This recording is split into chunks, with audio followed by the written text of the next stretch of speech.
그 스테반 핍박 사건, 그러니까 예루살렘 교회의 핍박을 주도했던 사도 바울, 이제 여기선 사울이라고 할게요. 예수님 만나기 전에 사울이 이제 이 다메섹에도 예수님 믿는 사람이 있다라는 소식을 들었나 보죠. 그러니까 아주 열심히니까 예루살렘에 있는 젊은 남녀, 그러니까 남녀들 다 옥으로 가둬놨어요. 사람들이 나머지 사람들은 도망갔어. 근데 그 도망간 사람들이 또 각지에 들어가서 회당에서 예수님 전도하고 복음 전파하고 하니까 다메섹으로 공문을 가지고 사울이 가고 있습니다. 근데 가다가 이제 예수님을 만나는 극적인 사건이 본문 안에 나오죠. 여러분, 예수가 그냥 사람이라고, 예수가 십자가에서 죽었다고 사울은 알고 있습니다. 그 십자가에서 죽은 예수가 다시 살았다고, 그분이 부활했다고, 우리가 그분을 봤다고, 그리고 그분이 다시 살아나시고 하늘로 올라가셨다고, 그거를 믿는 이상한 사람들. 그래서 그 사람일 뿐인 예수가 그리스도고 하나님의 아들이라고 말하는 그 이상한 이 사람들을 잔해하고 핍박하던 사울이요, 하나님이신 예수님 만나요. 사울아 사울아 네가 어찌하여 나를 핍박하느냐, 그 음성 앞에 사울이 고꾸라집니다. 그 빛 앞에 눈이 멀어요. 그리고 눈이 먼 채 사울이 식음을 전폐합니다. 3일 동안. 그래서요, 그 식음을 전폐하며 기도하는 중에 환상을 보게 돼요. 근데 그 환상은 어떤 내용이냐, 아나니아가 와서 자기한테 안수하여 자기가 낫게 되는 환상을 봅니다. 다시 보게 되는 환상을 봐요. 근데 여러분이 이 말씀을 읽으면요, 하나님이 일하시는 순서가 조금 이상하게 느껴지는 거예요. 우리가 생각하면 아나니아가 사울에게 안수해서 사울이 나야 돼. 그러면 하나님이 먼저 누구한테 가야 돼? 아나니아한테 가야 돼. 아나니아야, 사울이란 애가 알지? 알죠. 아나니아 알고 있어요. 우리를 죽이러 온, 그리스도인을 박해하러 진멸하러 온 그 잔인한 그 예루살렘 교회의 핍박의 주동자, 그 사울이 이제 나를 만나서 이제 네가 가서 안수하면 사울이 날 거야 라고 이제 하나님이 아나니아한테 말해야 돼요. 그 아나니아가 오케이 하고 사울한테 가요. 그럼 그 아나니아한테 먼저 얘기하고 그 다음에 사울한테도 아나니아가 와서 안수할 거야. 그러면 이제 아나니아가 오케이 하면 그 다음에 하나님이 사울한테 가서 말하고, 그러면 이제 아나니아가 사울한테 가서 안수해서 낫게 해주고, 순서가 그렇게 돼야 일이 잘 진행될 것 같잖아요. 근데 하나님이 누구한테 먼저 가요? 사울한테 먼저 가요. 그래서 사울한테 아나니아 동의도 구하지 않은 채, 야 아나니아 와서 너 안수해서 낫게 해줄 거야 라고 얘기합니다.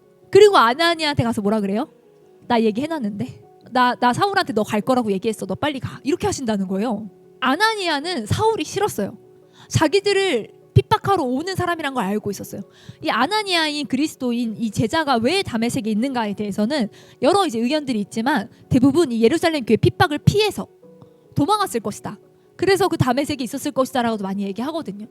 그럼 자기도 이 사울 때문에 도망갔잖아. 사울 때문에 이 믿는 게 너무 어렵잖아. 자기가 언제 이 예루살렘으로 끌려가서 죽을지 모르는 상황이잖아. 아니 아나니아한테 허락을 받고 가야지.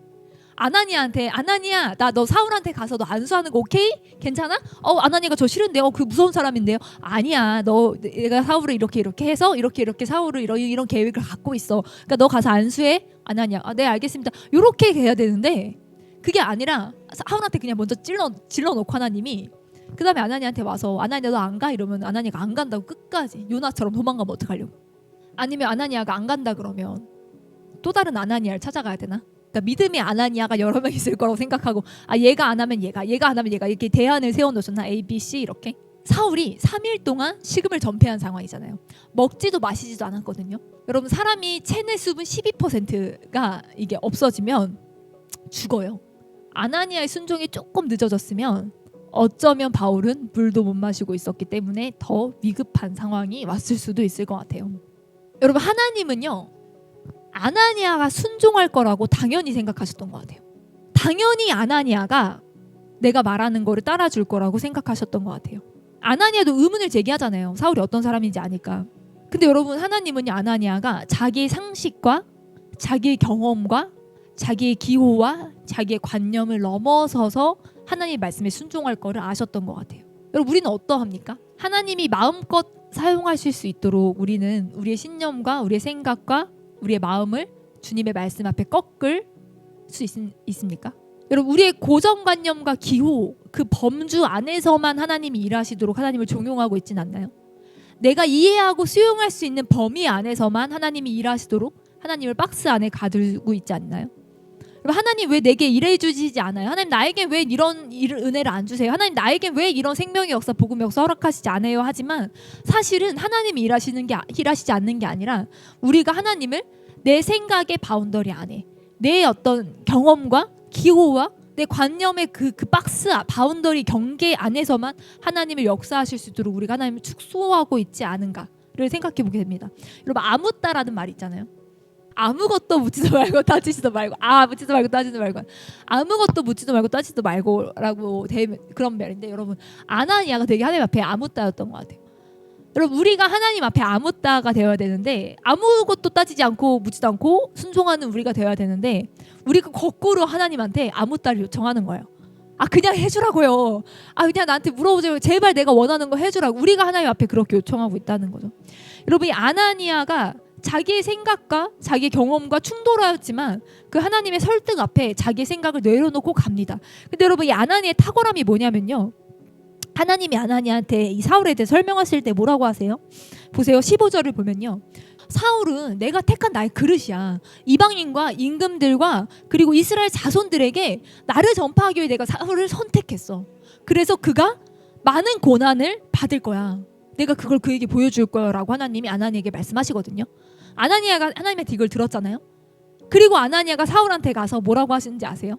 17절을 보면요, 예수께서 나를 보내어 너로 다시 보게 하시고 뭐라고? 성령으로 충만하게 하신다. 이 말을 하나님이 한 적 있나요? 성령으로 충만하게 하신다고 하나님이 말씀하신 적이 없잖아요. 하나님의 말씀을 왜곡해서 전달하고 있는 거예요. 지금 하나님은 뭐라고 말씀하셨어요? 사울이 고난을 받을 거라고 말씀하셨어요. 고난을 받고 이방인들과 임금들과 이스라엘에게 내 이름을 전파할 나의 그릇이다라고 말씀하셨는데, 아나니아는 사울한테 가서 뭐라고 하냐면 성령으로 충만하여질 거라고 얘기합니다.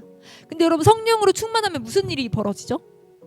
오직 성령이 내게 임하시면, 성령이 충만하면 복음의 증인이 됩니다. 복음을 나누게 됩니다. 그죠? 그 당시에 복음을 증거하면 어떻게 됐어요? 고난을 받았어요. 그러니까 이게 이 말이에요. 그러니까 성령으로 충만하게 되면 복음을 증거할 수밖에 없고, 복음을 증거하다 보면 핍박과 고난을 받는 거예요. 근데 지금 사울이 너무 큰 인생의 충격을 받고, 자기가 그렇게 핍박했던 그리스도인들, 그 사람들이 진짜 맞는 거였구나. 자기가 죽였는데, 스데반 죽였는데 많은 사람들 옥에 넘겨서 그 사람들 고초와 고난과 그 심각한 죽음의 고통 가운데 고통하고 있는데, 그 사람들이 맞았구나. 예수가 하나님이었구나. 진짜 충격받고요. 눈이 앞에 안 보여요. 그래서요, 마시지도 먹지도 못하고, 여러분, 이게 먹지도 마시지도 못하는 고통이 엄청납니다. 그 고통 가운데 절규하며 기도하며 인생의 이 중요한 순간을 보내고 있어. 고통의 순간을 보내고 있고, 진짜 이 엄청 이 어려운 시간 가운데 기도하며 엎드리며 이 아나니아를, 누군지 모르는 아나니아를 기다리고 있는 사울에게 가서 네가 고난을 많이 받을 거야 라는 말과 성령으로 충만해질 거라는 말, 어느 말이 이 사울을 위한 말일까요? 그 말이 그 말이지만, 성령으로 충만하여진다는 말이 고난을 많이 받을 거란 말이지만, 아나니아는요 정말 사람을 잘 돌볼 줄 아는 사람이었던 것 같아요. 이 사람의 입장과 이 사람의 마음을 잘 헤아릴 수 있는 사람이었던 것 같아요. 사울의 지금 이 모습을 보고 성령이 너를 충만하게 하신다라고 같은 말이지만 돌려 말해주시는 굉장한 지혜가 있었던 사람이란 걸 보게 돼요. 사람을 세우는 말이 무엇인가를 이 사람이 할 줄 알았던 거죠. 그리고 여러분, 아나니아가 그럼 하나님 말씀하시고 설득하셨어. 그럼 이제 안 가면 안 될 것 같아서 가지만, 진짜 한번 가보지 뭐. 한번 가서 보고 내가 결정하지 뭐. 이런 마음으로 갔을까요? 여러분, 아나니아가 가서 사울한테 뭐라고 합니까? 바로 단번에 17절에 형제 사울아. 여러분, 이 형제 사울아, 이 형제가요 원어로 아델포스란 뜻인데, 이게 신약 성경에서 문자 그대로의 형제, 혈연적 형제 혹은 영적 형제 관계에 사용하는 말이에요. 그러니까 동료 기독교인들끼리 이 형제라는 단어를 사용했습니다.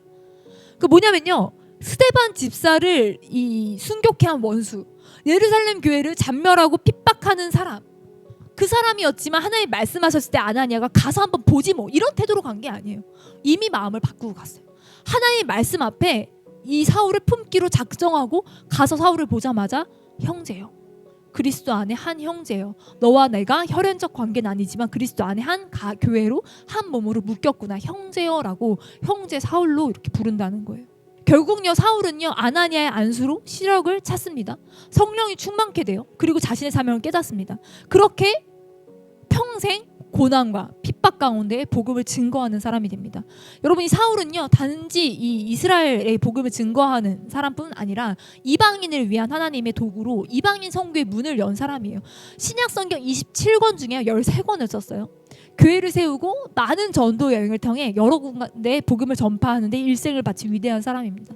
근데 여러분 이 한 사람을 하나님이 누구를 통해 세우세요?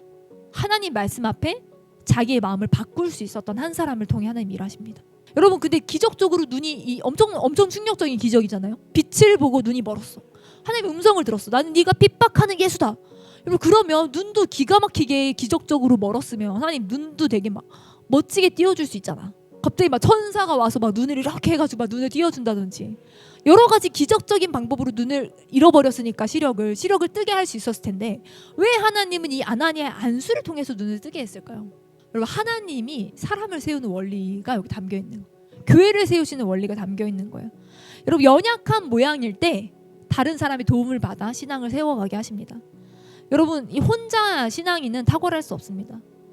신앙인은 독불장군할 수 없어요. 공동체가 필요하고 교회가 필요합니다. 위대한 사도 바울도 다르지 않았습니다.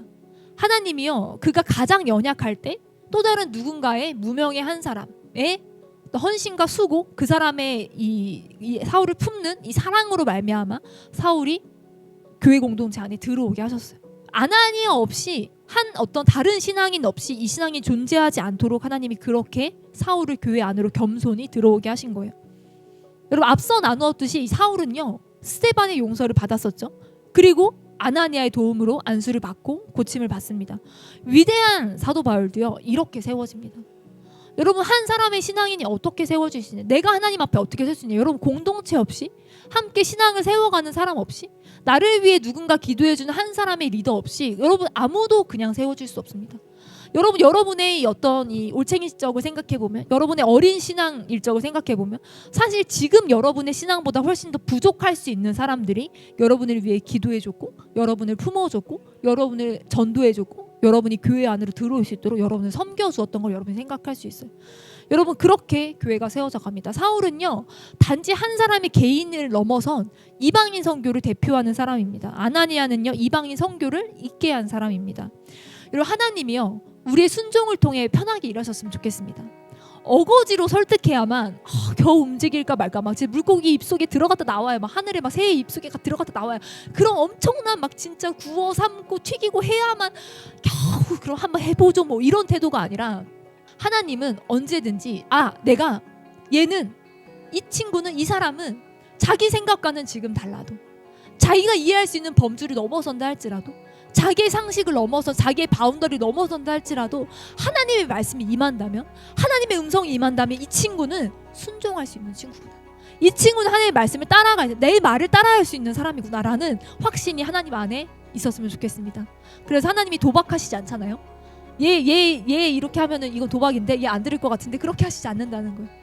우리가 하나님이 도박하시지 않기 때문에 우리가 하나님이 어떤 음성을 주시든 어떤 말씀을 주시든 우리가 순종할 수 있는 우리의 순종을 전제로 하나님 나라가 확장되고 우리의 순종을 전제로 하나님이 마음껏 일하실 수 있는 사람들이 되었으면 좋겠습니다.